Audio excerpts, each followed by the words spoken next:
Along with being at the Ukraine rally, Pierre Poilievre made another stop in the city today, including a car wash on Hamilton Mountain. Reporter Maria Strew met him there to discuss housing, homelessness, the opioid crisis, trans rights, and more. Here's what he had to say.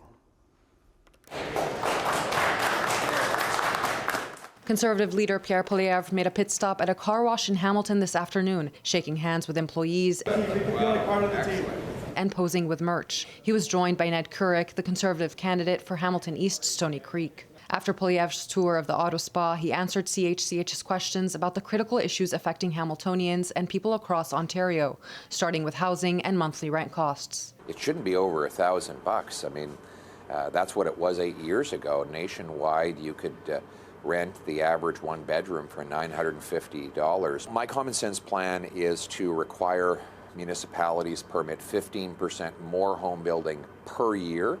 If they beat that target, they'll get a federal bonus of extra infrastructure dollars. If they miss it, they will pay a fine by losing some federal infrastructure money. Poilievre stressed the importance of building homes to help get homeless people off the streets. We need to speed up and lower the cost of permits so that we can build millions of new homes and everyone can have roof overhead. He also addressed the opioid crisis, slamming safer supply strategies implemented by the Trudeau government. I want to take that money and put it into treatment, detox, and recovery centers where we provide counseling, group therapy, fitness, yoga, sweat lodges for First Nations. When asked if he believes trans women are women, Poilievre dodged the question, instead reaffirming his stance that trans women shouldn't be allowed in some women's change rooms and other spaces. I believe that women's spaces should be reserved for women, and that's a common sense approach.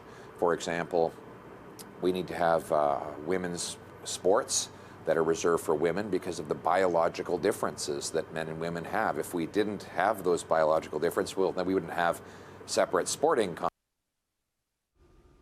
Earlier this week, Poilievre said much of the legislation around spaces like bathrooms and change rooms is provincially and municipally controlled, so it's unclear what reach federal legislation would have. Back to you.